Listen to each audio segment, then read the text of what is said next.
현대차, 기아, 현대모비스 등 자동차 주식에 관심이 많은 분들이 또 있을 거라 생각하는데요. 자, 자동차 주식 사실 작년 상반기에 굉장히 좋았다가 하반기부터 계속해서 지지부진한 흐름이 이어지고 있습니다. 자, 이런 자동차 관련주 과연 올해 2022년에 대한 전망은 어떠한지 진짜 다시 부릉부릉 달릴 수 있을 것인지에 대해 알아보도록 하겠습니다.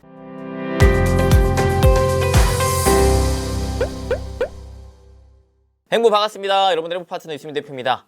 붕붕붕 아주 작은 자동차 꼬마 자동차가 나간다. 자, 오늘은 여러분들 자동차 관련한 얘기를 좀 나누겠습니다. 사실 작년에 현대차, 기아 주가가 굉장히 상반기에 뜨겁지 않았습니까? 그죠? 그러다가 다 하반기 때부터 계속해서 한 1년 동안 지지부진한 흐름이 이어지고 있는데, 자, 그렇다면 과연 올해는 다시금 그래도 좋아질 것인지, 이런 부분에 대해 좀 궁금해하실 분들이 많으신 것 같아서 오늘 이 시간을 좀 마련을 해봤습니다. 자, 오늘도 여러분들과 이 자동차에 대해서 좀 알아보고자 다양한 리포트와 또 뉴스들 가지고 와봤습니다. 자, 저는 매번 방송을 준비할 때 있어서 여러분들에게 어떠한 식으로 방송을 진행을 합니까?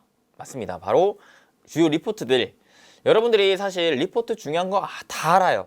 다 아는데 많이 읽기가 힘들죠. 너무 많은 리포트들이 있고 리포트를 읽을 때 어려운 말도 또 너무 많고 해가지고 중요한 건 알지만 섣불리 내가 보지를 잘 못하기 때문에 그런 분들을 위해서 제가 대신 읽고 그 중에서도 좀 중요한 내용이 뭔지 콕콕콕콕 핵심만 그냥 쪽쪽쪽쪽 집어갖고 좀 알려드리는 영상들을 많이 찍어들고 있습니다.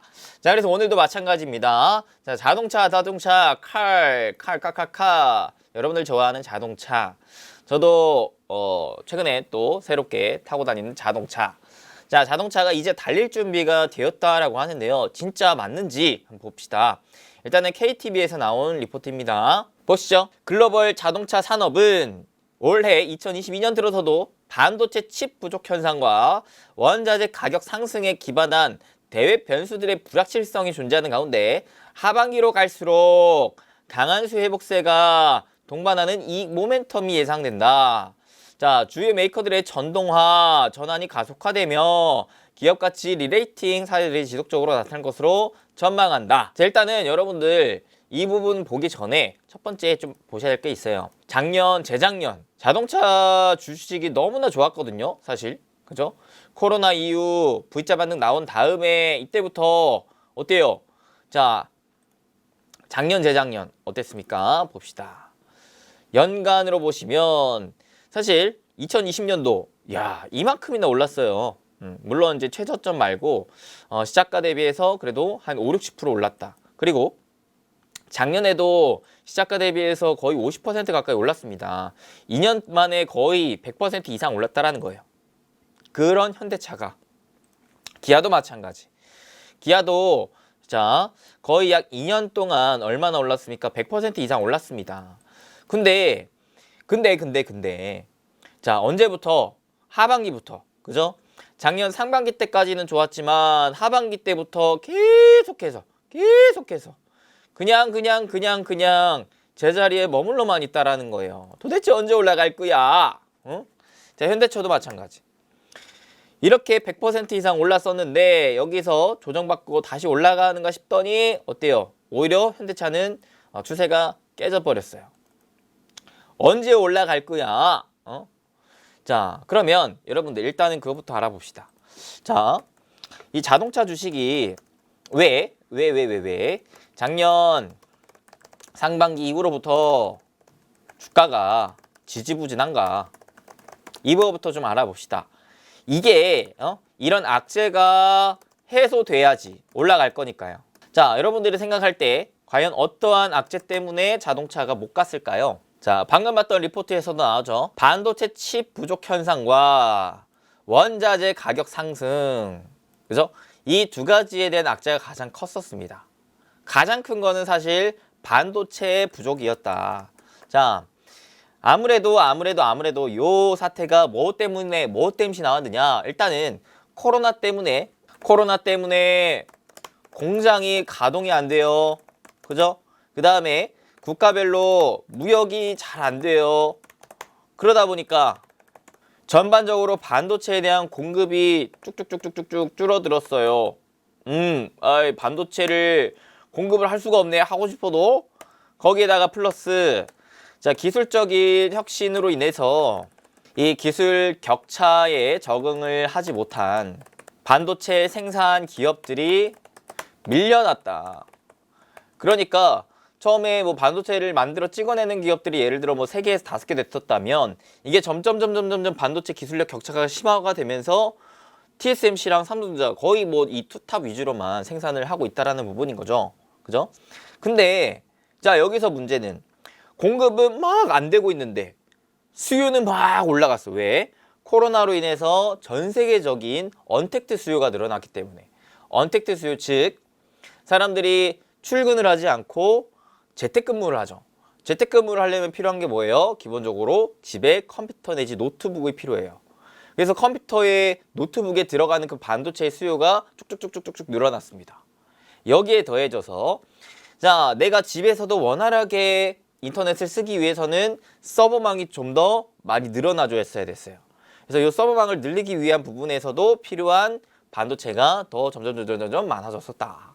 그래서 기업들도 그렇고 개인들도 그렇고 이 IT에 대한 수요가 쭉쭉쭉쭉 늘어났다 보니까 거기에 필요한 반도체 수요가 쭉쭉 늘어났었다. 그러다 보니 수요는 쭉쭉 늘어나는데 공급은 타이트해지네.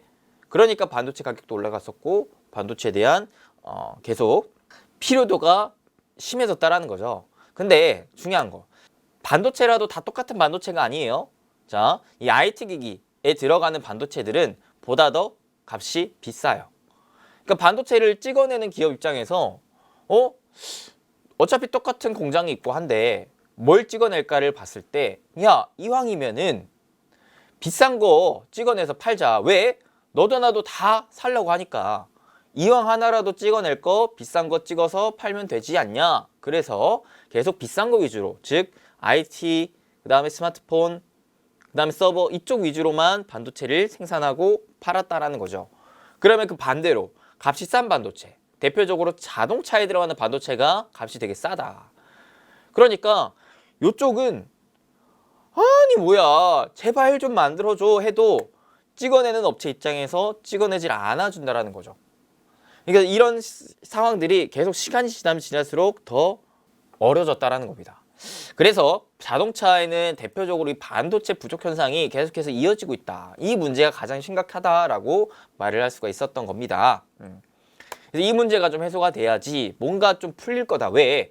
아니 자동차 입장에서 자동차 기업 입장에서 봤을 때 자동차를 만들어야 팔 건데 지금 사겠다고 하는 사람들은 줄을 서 있는데 만들지를 못하니까 뭐예요?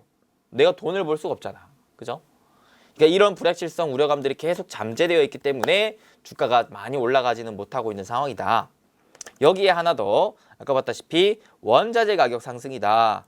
자, 자동차를 하나 찍어내야 되는데 거기에 필요한 이 원자재 가격이 계속해서 인상이 되고 있다.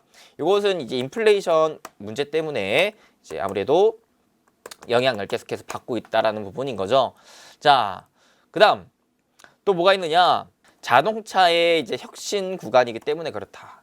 기존 내연기관 차에서 친환경 차로 그 다음에 점점 어떻게 자율주행으로 가려고 하는 단계인데 여기에 적응을 하지 못하는 업체들은 아무래도 앞으로의 성장성에 대한 불확실성이 있기 때문에 주가가 강하지 못했었다.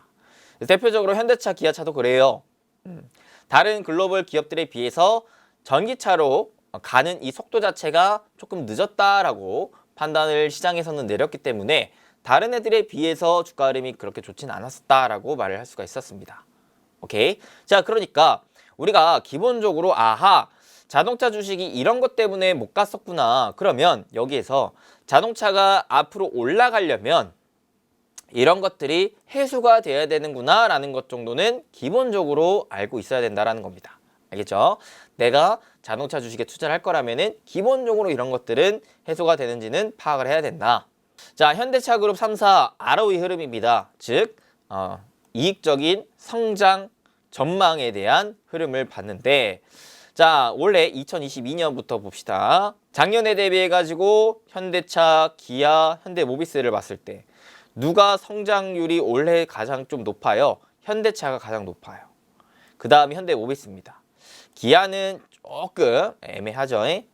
내년까지 살짝 애매합니다. 기아는 요 데이터만 보자면 물론 성장률 자체는 사실 퍼센트지 자체는 기아가 제일 높긴 해요. 하지만 상대성으로 따진다면은 작년에 대비 올해에 대한 기준으로 본다면 그래도 현대차가 기아보다는 좀 더 좋을 수는 있겠다.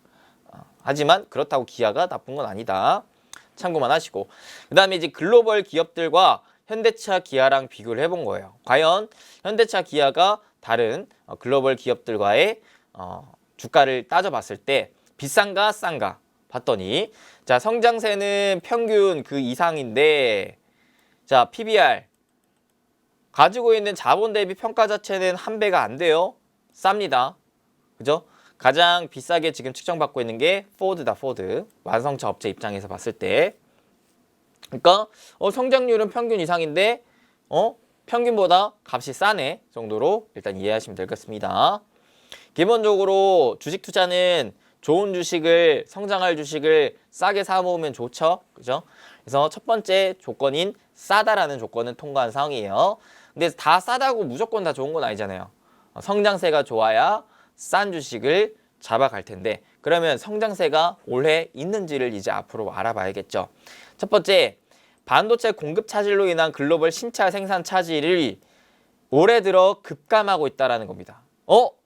반도체로 인해서 신차를 못 만들었던 그 지표가 올해 들어 급감했다라는 겁니다. 사실 작년 말부터였어요. 급감했어요. 야, 반도체 공급난이 점차 해소가 되고 있는 걸 이라는 거를 간접적으로 우리가 느낄 수가 있는 것이고요. 그 다음에 미국 자동차 운행 거리 역시도 코로나 이후 급반등을 하고 있습니다. 전반적으로 사람들이 자동차를 이용하는 시간, 거리가 점차 늘어나고 있다는 거예요. 그러니까 사람들에 대한 자동차의 수요 자체는 계속해서 늘어나고 있고 이 공급 역시도 점차 풀려가고 있다라는 것을 데이터화시켜서 나타내주고 있는 겁니다. 자 봅시다. 작년부터 정상화되기 시작한 현대차와 기아의 이익 수준이 올해에는 추가적인 마진 개선과 볼륨 상승 효과가 본격화될 것 같다. 전동화 플랫폼 제네시스 브랜드의 재평가를 통해 빅사이클에 진입할 전망이다 라고 합니다. 현대차와 기아 양사의 PB 배수는 0.6에서 0.8배 정도 저평가 구간에 머물고 있다. 글로벌 주요 자동차 회사 중에서는 가장 저평가되어 있는 구간이다 라고 말을 합니다. 왜 이렇게 싸? 우리나라 현대차, 기아차 왜 이렇게 싸? 그죠? 자, 모두 근데 명확한 이익 개선세가 예상이 된다라는 거예요. 작년 대비 현대차 ROE 개선폭이 기아 대비 약 4%포인트가량 상대적으로 높은 개선세가 나타날 전망이다. 싼데 올해부터 이 개선폭이 굉장히 좋게 나올 가능성이 있다라고 보시면 되겠죠. 일단 자 과거에 17년도부터 20년도까지 걸쳤었던 품질 비용 발생에 대한 우려가 대부분 사라졌고 현대기아에 대한 브랜드 가치가 급성장하고 있다라고 얘기를 하고요. 올해에는 근래 들어 가장 공격적인 연간 가이던스를 제시한 경영진의 발표 수치를 감안했을 경우 양사 모두 PER 기준 7배 미만에서 거래되고 있기 때문에 밸류에이션 매력이 상당히 높은 편에 속한다라는 겁니다. 제가 PER은 평균적으로 봤을 때 10배 이하, 그 다음에 PBR은 평균적으로 봤을 때 몇 배 이하, 1배 이하면 싸다라고 얘기를 했죠.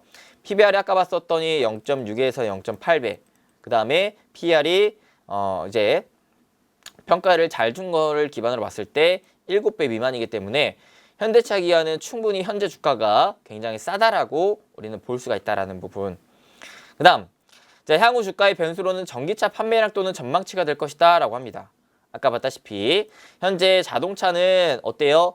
혁신 구간, 내연기관차에서 친환경차로 가기 위한 구간에 있기 때문에 이 친환경차에 대한 성장세, 판매량 이런 부분들이 앞으로의 주가의 방향성에 있어서 굉장히 중요한 포인트가 된다. 근데 기존의 현대차와 기아는 이 부분에 대한 부각이 크게 나타나지 않았었기 때문에 주가가 좀 지지부진했었다 라는 부분입니다. 자, 특히 올해 같은 경우에서는 전 세계 자동차 업체들이 가장 주목하고 있는 미국 시장의 전기차 시장이 본격적으로 개화하는 첫 해가 될 것이다. 오호, 미국에서 전기차 시장 본격적으로 개화를 하는구나. 그래서 현대차 그룹의 전기차 플랫폼이 GMP에 비해서 상대적으로 상업화가 늦은 것으로 평가되던 GM 포드의 경우 유독 작년에 주가 상승이 컸는데 이거는 아무래도 미국 자국 시장의 전기차 산업 진출에 대한 프리미엄이 반영된 결과가 아닌가 얘기를 할 수가 있겠죠. 그 다음 현대 기아 역시 올해는 미국 내 전기차 현지 생산에 대한 의사결정이 이뤄질 것으로 예상이 되고 있기 때문에 글로벌 전기차 판매량을 끌어올리는 데 있어서 핵심적으로 부각이 될 것이다. 미국이 올해는 굉장히 중요하다. 미국 중요한데 여기에서 전기차에 대한 점유율이 어떻게 나올 것인지가 올해 완성차 업체 입장에서 주가의 방향성을 볼 때 있어서 중요한 포인트가 될 것이다. 그 다음 특히나 현대차의 경우 해외 생산법인 중 가장 큰 변화가 나타나는 곳은 미국 및 인도네시아 공장으로 양지역 모두 하반기부터 가동률 개선이 가파르게 증가할 것으로 기대한다라고 합니다. 오호! 현대차는 미국이랑 인도네시아 공장에 또 큰 변화가 나타나고 있는데 하반기부터 가동률 개선이 가파르게 나올 것이다라는 기대감. 오호 하반기 좀 좋게 볼 수가 있겠죠. 그 다음에 현대차 그룹은 또한 자, 올해 초 현재는 내수, 미국, 유럽 중심의 이익 구조로 변화가 됐다라는 거예요. 기존에는 내수 중심이었지만 점차 미국, 유럽 중심으로도 이익 구조 체제가 변화하고 있다. 그 다음 올해 이익과 주가의 함수는 결국 미국, 유럽 지역의 판매량 증가가 핵심 트리거가 될 수밖에 없다라고 얘기를 합니다. 현재 모든 일본, 유럽, 한국 자동차 회사들 중 미국, 중국 지역에서의 증설은 모두 전기차로 결정될 수밖에 없기 때문에 현대차 그룹의 경우 특히 eGMP 해외 생산이 중요하다. 즉, 해외에서 특히 미국, 유럽 쪽에 전기차 해외 생산이 가능한지 여부가 굉장히 중요하다라는 것. 그 다음에 작년 말부터 나타나고 있는 대외 변수로 유가 상승을 꼽을 수가 있겠는데 특히 2010년 이후로 전후로 유가 상승의 최대 수혜 지역이었던 지역에 현지 생산 투자를 대대적으로 단행을 했었는데 이 지역의 특성상 차량 구매력은 유가 수준에 영향을 받게 되는 구조다. 현재 같은 유가 상승 기조가 지속될 경우에 수혜 폭이 클 수밖에 없다. 누가? 현대차가.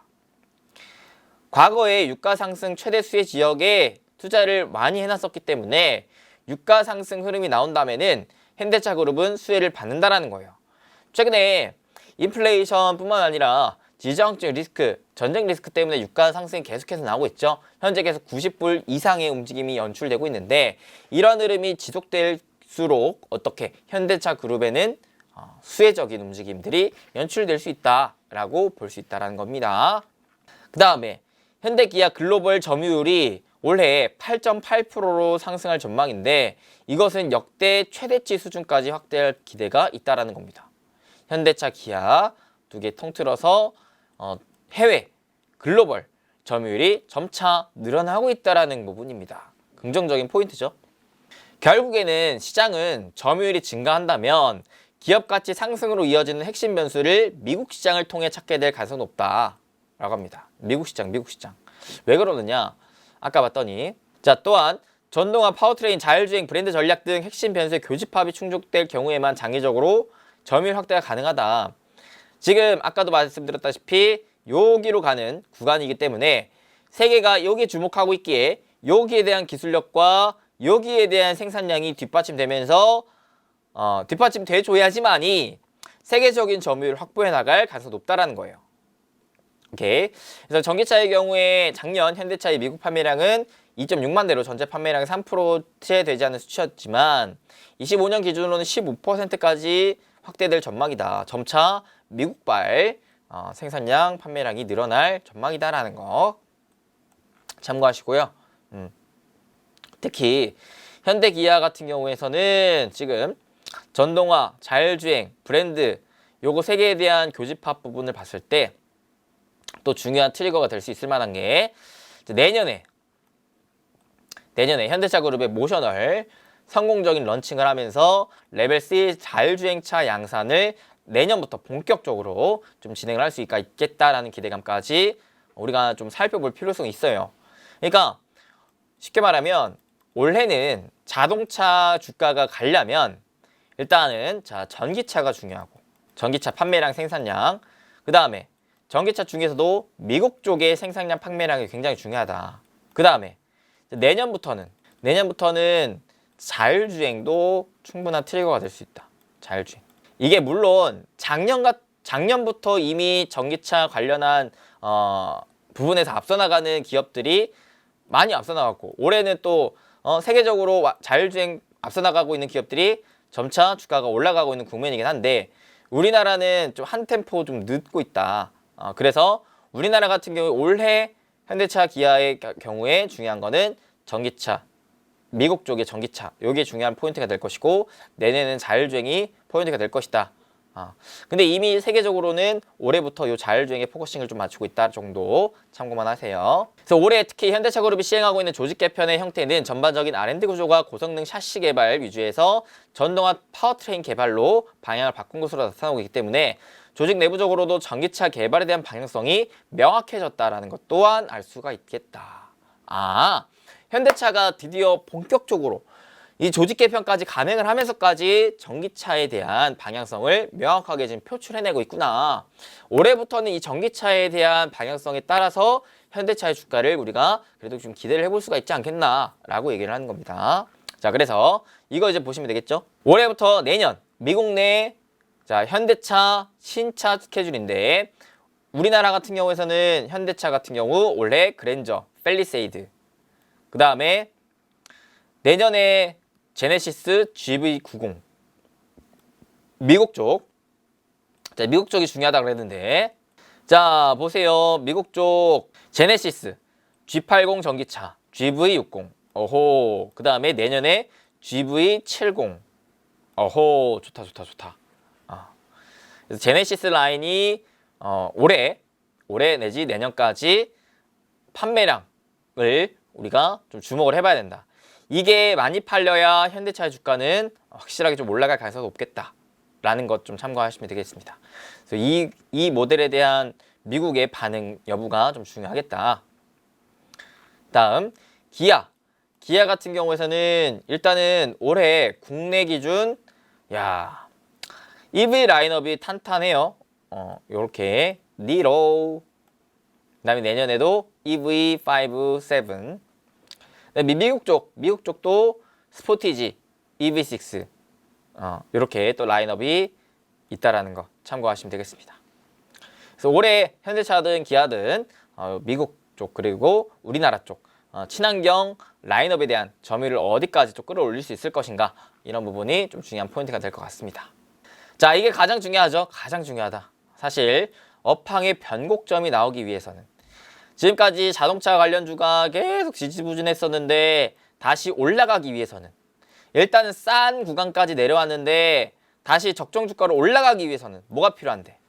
첫 번째, 반도체입니다. 일단은 작년부터 해가지고 시스템 반도체를 둘러싼 병목 현상이 해결되고 있다. 현재 진행 중이다. 파운드리 업체들의 생산 증가가 올해 하반기부터 효과가 발현된다. 이해돼요? 그러니까 반도체를 막 찍어내는 기업들이 작년에 반도체 부족 현상을 느끼면서 생산 투자량을 늘리는 투자를 감행한 거죠. 공장을 증설을 하고 이런 부분들이 나왔는데, 공장을 짓는 기간들이 있을 거 아니에요. 그 기간들이 끝나고 실질적으로 생산량을 더 늘릴 수 있는 시기 자체가 올해 하반기부터 본격적으로 진행이 된다라는 부분입니다.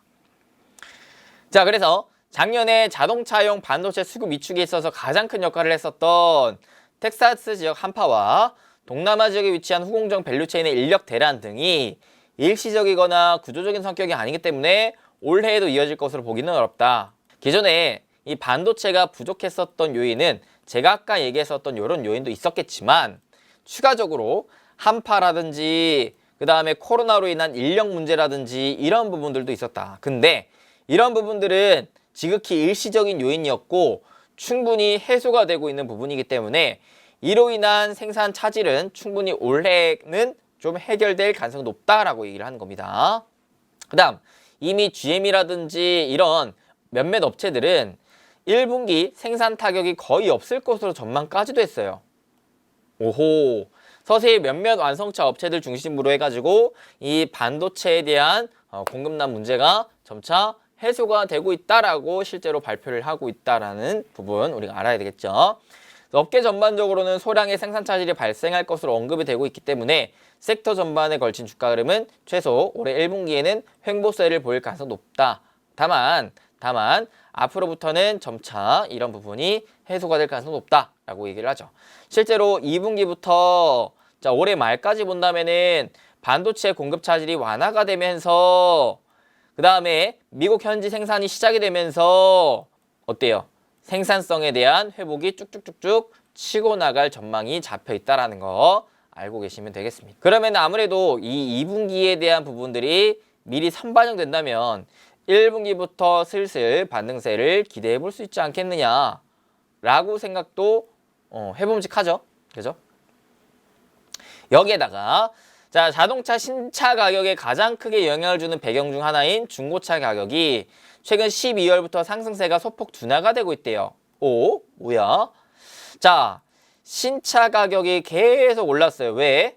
자동차를 사려는 수요는 많은데 코로나 때문에 다들 대중교통 사용 안 하고 자차를 타고 다니려고 하기 때문에 수요는 많은데 어때요?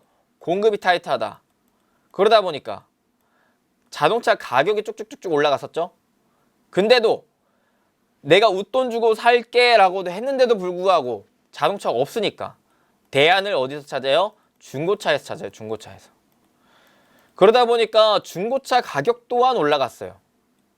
근데 이 중고차의 가격이 어떻게 되고 있다? 최근에 상승세가 둔화가 되고 있다는 겁니다. 이 말은 즉슨 꼬리를 물어보면은 오호, 신차 가격이 점차 완화가 되고 있다는 뜻 아닐까? 공급이 슬슬 풀리면서 굳이 중고차를 사지 않아도 되는 흐름이 나오고 있어서 그런 게 아닌가? 라는 합리적인 의심을 할 수가 있겠죠. 그죠? 그래서 보니까 현재 수준에서의 중고차 가격 상승의 둔화 시그널은 신차 판매가 원활하게 회복될 수 있음을 시사한다라는 겁니다. 신차 판매가 원활하게 될 수가 있겠구나라는 기대감. 오케이, 챙겼습니다. 그 다음에 여기에 또 최근에 SCFI 운임지수가 5,000포인트 선에서 조정 기조를 보이고 있고, 그 다음에 미국 항구 내의 배외 선박수가 급감하는 추이를 보이고 있어 병목 현상 해소의 시그널이 나온 것을 풀이가 된다. 이게 무슨 말이냐? 기존에 해운 관련한 자동차를 수입 수출하려면 보통 이 배에다가 실어 갖고 와야 되는데 배도 부족했어요. 배도 코로나 때문에 이 배는 축소가 됐지. 근데 수요는 전 세계적으로 언택트 수요가 늘어나면서 다 배달시키고 포장해가지고 막 택배 보내지. 그러다 보니까 해운에 대한 수요가 쭉쭉쭉쭉쭉 늘어났었다. 그러다 보니까 자동차에 대한 해운 수요가 좀 부진했었다라는 부분도 우리가 볼 수가 있었는데 최근에 이 운임지수가 조정 기조를 보이고 있다. 이 말인즉슨 해운 관련해서도 병목 현상이 점차 해소가 되고 있는 게 아닌가. 그렇다면은 자동차에 대한 수출 수입 역시도 점차 원활하게 이루어질 수 있을 만한 국면이 나오고 있는 게 아닌가라는 생각을 또 해볼 수가 있겠다. 그 다음 또 현대 기아의 경우에 10월까지 가파르게 상승 전환 구간이 지속될 전망. 어떤 부분이? 생산량 부분이. 글로벌 생산량 회복 시점이 4월 이후부터 10월까지 좋을 거다라는 거예요. 둘째로 2분기부터 글로벌 해외 공장 신차 투입이 예정되어 있는데 이는 현 시점에서 예상되는 물류 적체 현상 해소 시점과 상당 부분 일치한다. 뭔 말인지 알아요? 글로벌적으로 현대차랑 기아의 생산량이 회복되는 게 4월부터 10월 정도까지인데 이 시점에 머물러서 이 물류 적체 현상까지도 해소가 되니까 생산하는 족족 수출할 수도 있겠다 라는 기대감을 가질 수 있다는 부분입니다. 그러다 보니까 4월부터는 충분히 생산량 높이면서 수출하면서 돈 벌 수 있지 않겠나? 그러면은 이 부분을 미리 기대감을 땡겨온다면 3월부터 관심을 가질 필요가 있지 않겠나? 라고 얘기할 수가 있다는 부분. 그 다음 또 공급 차질의 해소가 보인다. 결국에는 공급이 해소돼야 돼요. 공급. 반도체, 그 다음에 해운 이런 전반적인 공급이 해소가 돼야지 찍어내서 팔 수가 있기 때문에 자, 근데 올해는 산업 수요 증가보다 생산량 증가가 중요하다. 이 말도 마찬가지거든요. 작년까지는 뭐예요? 자동차에 대한 수요가 확 늘어났기 때문에 이에 대한 기대감으로 주가가 올라갔다면 이제는 수요가 계속 이제 꽉 차 있는 상태예요. 팔고 싶어도 못 파는 지경이기 때문에 이미 수요는 꽉꽉꽉꽉 차 있고 여기에서 그러면 주가가 올라가려면 이 기업이 돈을 더 벌려면 뭐가 필요하냐? 생산이 돼줘야 된다.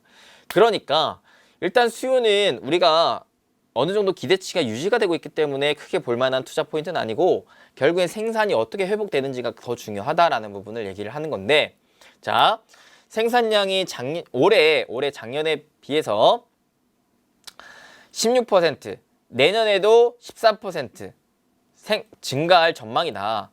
특히 북미 지역의 경우 텍사스 한파와 더불어 말레이시아발 공급 차질이 발생했던 기저효과가 발생하는 구조다.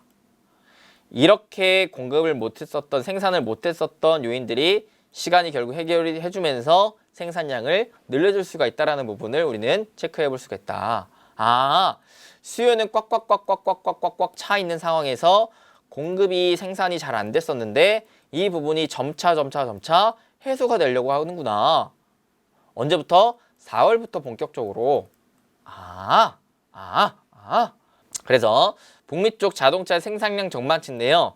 작년 대비해가지고 올해 어때요? 자, 무려 이런 16%의 성장 전망. 내년 역시도 마찬가지. 13%의 성장 전망 잡혀 있다라는 부분. 자, 그러고 아까 봤다시피 글로벌 신차 생산 차질에 대한 월별 추이가 급감했다라는 겁니다. 지금 신차를 만들려면은 과거 대비했을 때 충분히 만들 수 있는 구조가 나와주고 있다. 결국에는 돌고 돌아 자동차 업체 핵심이 뭐다? 결국 가동률 개선이다. 얼마나 많이 찍어낼 수가 있겠는가가 중요한 포인트다. 라는 부분 계속 얘기를 하는 겁니다. 자동차가 살아나려면 결국 어떤 식으로 찍어낼 수가 있겠느냐, 가동률을 높이느냐 라는 부분인 거죠. 근데 그 가동률이 이제 4월부터 점진적으로 해소될 가능성이 높다라고 일단 얘기를 한 거였고, 여기에 더해서 그렇다면 가동률이 올라가면 또 어떠한 부분들이 연쇄적으로 일어날 것인데 봅시다. 일단 자동차 운반선에 대한 적재율이 급증할 가능성이 있다라는 부분인 거죠. 무슨 말이에요? 자동차 생산이 많아졌기 때문에 자동차를 운반해가지고 적재해서 움직이는 해운, 그죠? 요런 쪽에 대한 수요 역시도 늘어날 수가 있겠다. 자, 그러니 글로벌 2위 자동차 운반선 사업자인 현대글로비스도 수혜를 받을 가능성이 있다. 국내의 경우 현대글로비스의 자동차 운반 산업이 매출 증가가 작년에 이어서 올해에도 대폭 성장이 기대가 된다. 자동차 운반선 사업 외에도 국내의 물류, CKD 등 자동차 부품 공급량에 그대로 직결되는 사업 구조를 갖추고 있어서 라고 얘기를 하는데요. 현재 현대글로비스의 자동차 운반선 적재율이 68% 수준으로 사상 최대치를 기록을 하고 있대요. 또한 최근 2년에 걸쳐 고객사가 크게 증가하고 있기 때문에 논캡티브 비중이 70%, 그다음에 글로벌 자동차 운반선이 코로나를 거치면서 글로벌로 축소 현상이 나타나고 있고 폐선도 증가하고 있기 때문에 이 역시도 마찬가지. 자, 자동차 운반 적재에 대한 수요는 늘어나는데 공급은 줄어들었다. 왜? 코로나 영향, 그 다음에 폐선 증가 영향. 그러다 보니까 이 부분으로 인해서 또 누가 지금 기존에 하고 있던 애들에 대한 매출이 증대가 될 수가 있겠구나 라는 부분을 기대를 해볼 수가 있겠죠. 그게 대표적으로 이제 현대글로비스다. 그래서 현대글로비스 자동차 운반선 적재율 사상 최대치 이어지고 있고, 여기에 내년까지 폐선이 집중적으로 발생을 하면서 쇼티지 현상, 수요는 많은데 공급이 부족한 현상이 이어지기 때문에 이 쇼티지 현상의 수혜를 받을 수 있을 만한 게 또 현대글로비스가 될 가능성이 높다라는 것까지 이제 이해를 하시면 될 것 같습니다.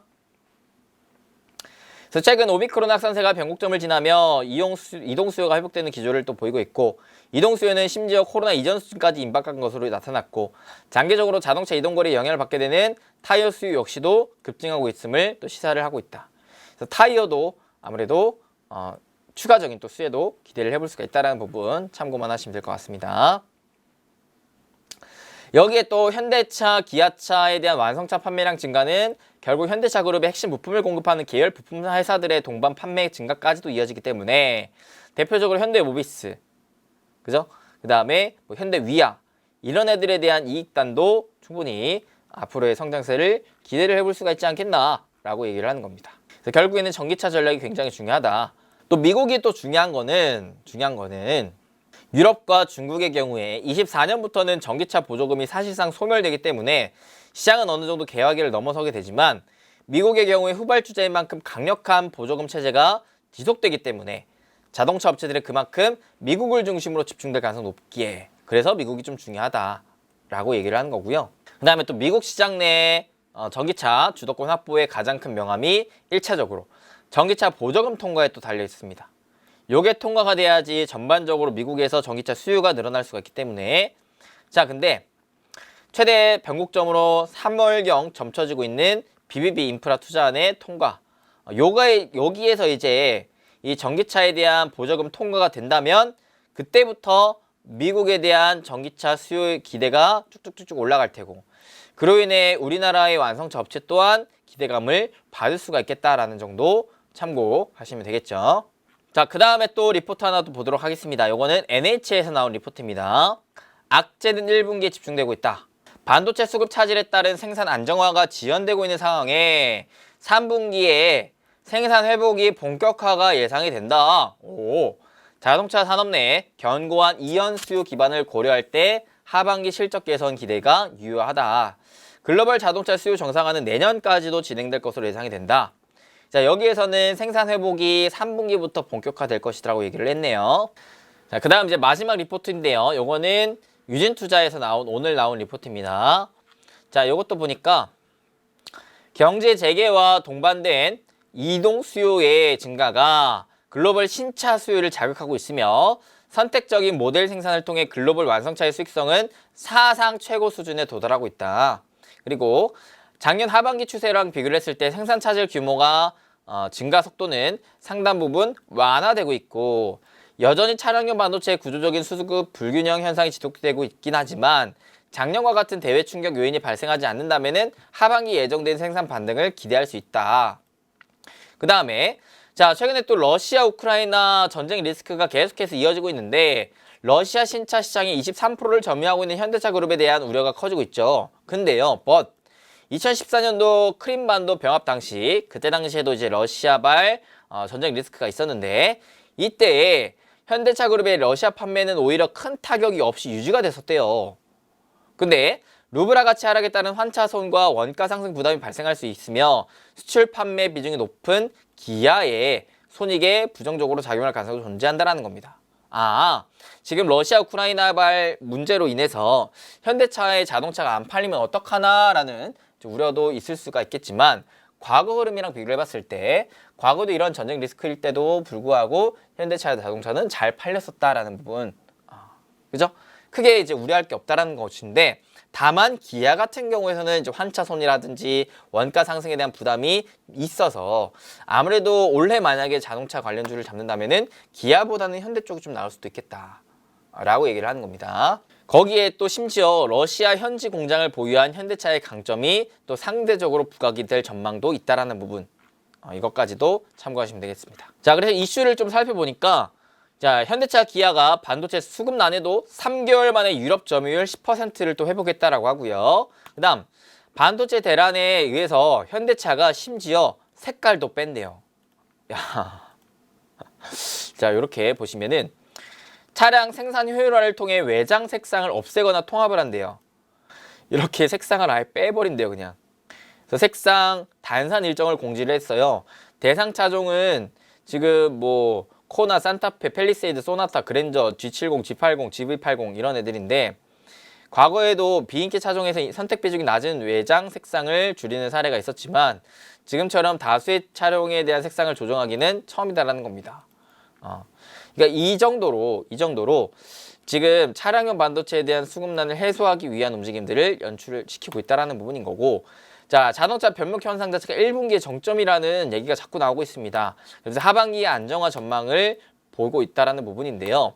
그러니까 우리는 결국에는 이 자동차 주식을 봐야 할 때, 볼 때 주목할 투자 포인트는 뭘까를 생각을 해본다면은 결국 자 가장 중요한 건 이 반도체 부족 현상 언제 해소되냐라는 부분이죠.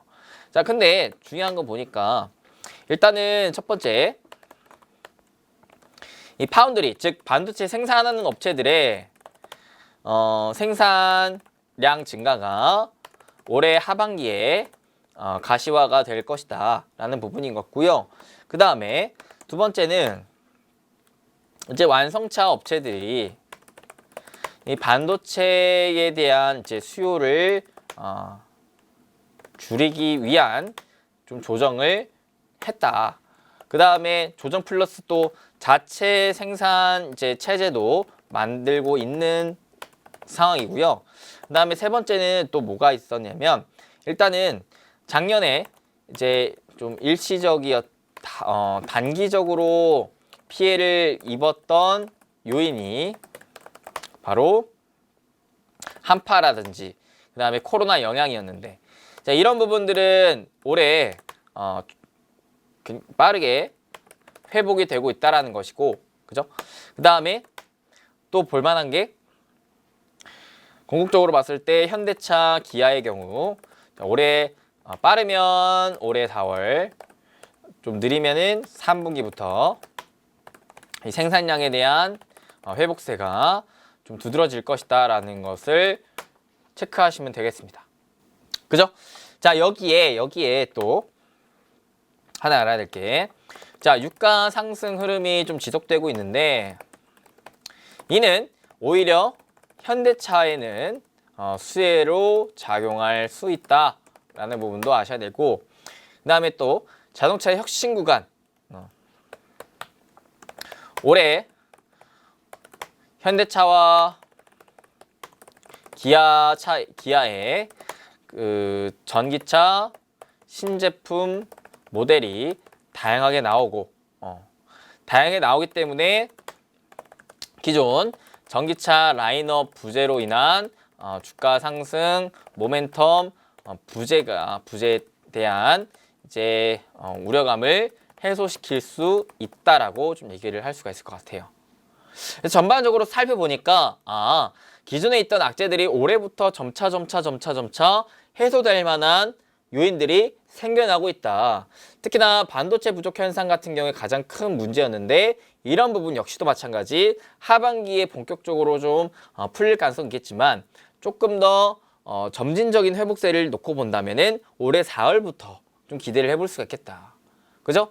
특히 반도체 수급난이 신차 생산의 차질을 만들어냈었던 그 데이터 자체도 올해 1, 2월 거의 최저 수준으로 지금 자리를 잡고 있기 때문에 이 부분을 본다면 점차 해소가 되고 있구나 라는 부분들로 우리는 느낄 수가 있겠죠. 오케이. 자, 그렇다 보니까 결국 자동차 주식에 대해서 우리가 생각해야 할 관점을 본다면, 자, 일단은 수요는 지속적으로 유지되고 있는 상황이에 결국에 생산이 중요하다. 자, 근데 이 생산이 올해 이제 4월부터 점진적으로 회복될 가능성이 높다. 또한 자, 올해 3월 이제 미국의 전기차 보조금이 집행 통과가 될 것인지 또 중요하고, 이게 된다면은 어떻게 미국 내 전기차 시장에 대한 중요도가 더 높아질 테니까, 그죠? 올해 미국의 전기차 신 모델을 출시할 계획인 현대차와 기아의 관심도가 점점 높아질 수 있겠다 라고 얘기를 좀 드릴 수가 있겠습니다. 자, 그래서 아까 봤더니, 자, 그렇다면 자동차의 이 생산이 회복될수록 누가 또 추가적인 수혜를 받겠는가 본다면 일단은 첫 번째로는 아무래도 완성차 업체였죠. 국내 기준으로는 현대차와 기아였다. 특히 이런 애들은 지금 굉장히 저평가 상태다라는 것도 알고 계셔야 되고, 두 번째로는 이 현대차, 기아 관련 부품사들, 대표적으로 이제 현대모비스가 가장 크게 수혜를 받을 수가 있다라는 부분인 거고, 부품사는 여기에서 또 중요한 게 뭐냐면 전장용, 그다음에 이제 자율주행용 부품이면은 더 좋다라는 것까지 이해하시면 좋을 것 같습니다. 왜? 기존의 내연기관에서 이제 친환경, 자율주행으로 향해 가고 있는 혁신적인 단계에 있기 때문에 부품 역시도 그렇게 바뀌어가야 돼요. 그렇게 바뀌어가야 되기 때문에 기존의 내연기관의 부품을 많이 만들어냈던 이런 업체들은 점차 도태될 가능성이 매우 높습니다. 오히려 이 친환경적인 측면, 전동화적인 측면, 이런 부분에 대한 부품을 많이 찍어내는 업체들이 더더욱이 갈수록 부각을 더 받을 수가 있겠다라는 부분 생각을 하시면 되겠고, 그 다음에 또 세 번째 아까 봤었다시피 이제 자동차 이제 그 적재 운반 선에 대한 수요도 늘어날 것이기 때문에, 자, 이런 부분에 대해서도 누가 이제 현대 글로비스가 또 수혜를 받지 않겠느냐라는 부분까지도 우리가 좀 살펴봤습니다. 마지막으로는 이제 자동차 이제 이동 기간, 이동 거리가 또 늘어남에 따라서 이 타이어에 대한 수요도 점차 늘어날 수 있겠다라는 것까지 정도만 이해하시면 될 것 같다. 그래서 일단은 1번에 대한 부분이 좀 중요한 포인트고요. 이제 1번부터 순차적으로 좀 수혜가 이어질 가능성이 좀 높겠다. 일단은 완성차 업체가 좀 살아나야지 그에 따라서 부품사들에 대한 주가의 반응도 좀 나올 테고, 그렇게 나온다면은 이제 연쇄적으로 운반선 내지 타이어까지도 좀 이어질 수가 있겠으니까 이런 이제 순차적인 부분들을 잘 생각하시면서 그래도 올해 자동차 최악은 아닐 것 같다. 점차 이 바닥을 다지면서 점차 그래도 올라오는 구간이 좀 나오지 않겠느냐. 그렇기 때문에 내가 싸게 사 모은다면은 나쁘지 않을 투자처 중에 하나이긴 하겠다라는 정도의 생각을 가지시면 좋겠다. 그리고 제가 예전에도 말씀드렸다시피 이로 인해서 저는 궁극적으로 이제 수혜를 볼 만한 자동차 관련 섹터는 저는 아무래도 자율주행 관련주라고 좀 생각을 합니다. 왜냐?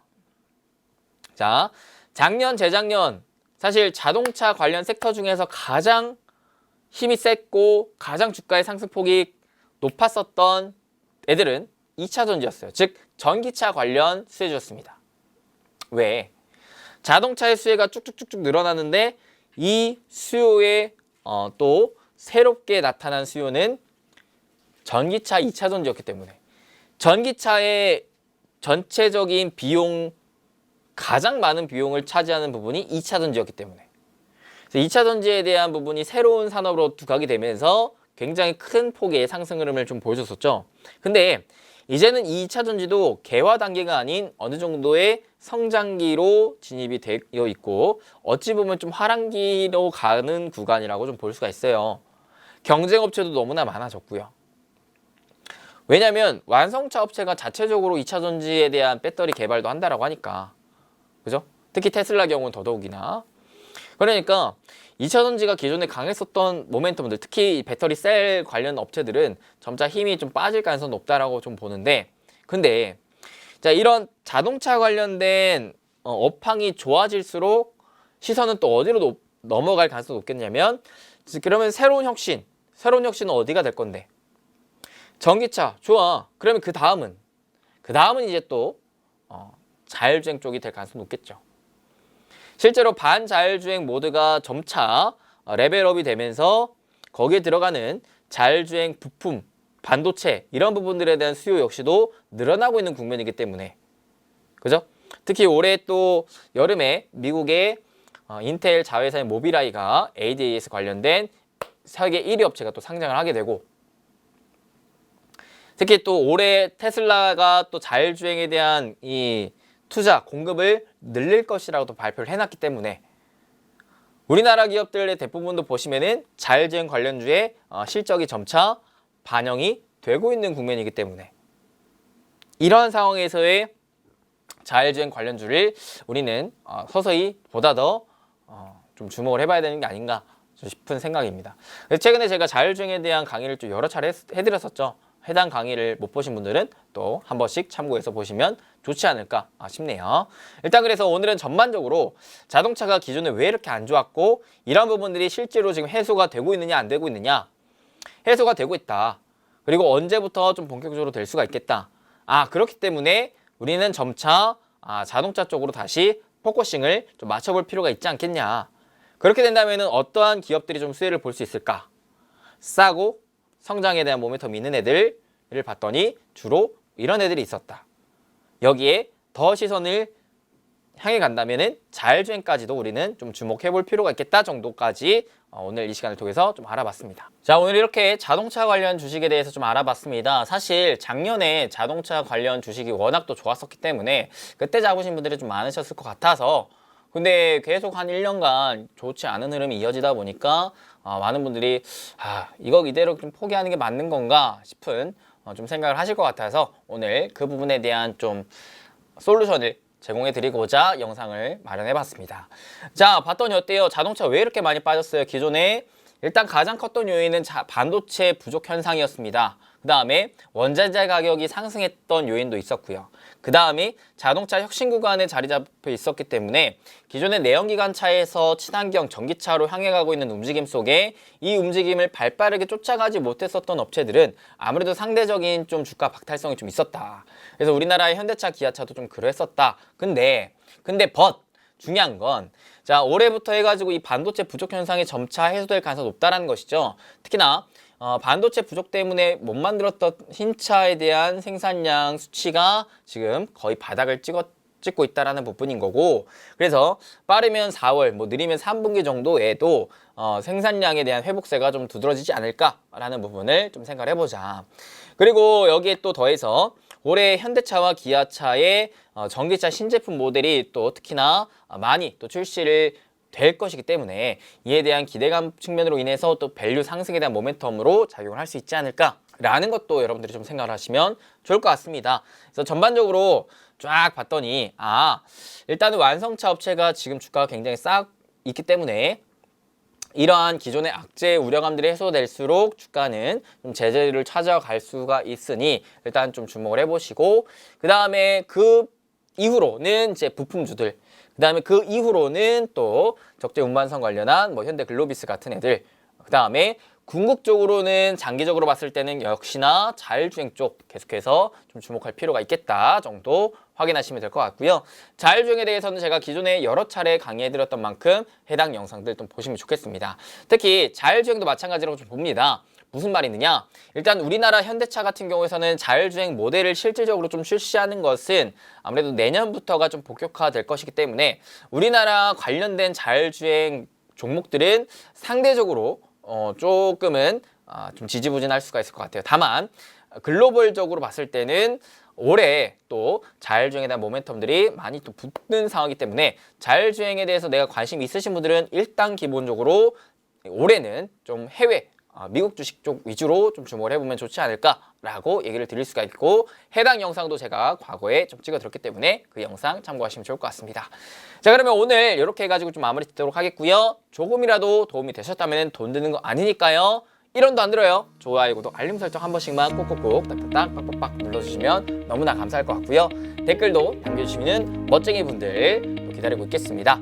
자, 그러면 다음에 또 더 좋은 정보와 영상으로 찾아뵙겠습니다. 끝까지 시청해주셔서 진심으로 감사드립니다. 수고하셨습니다. 뿅.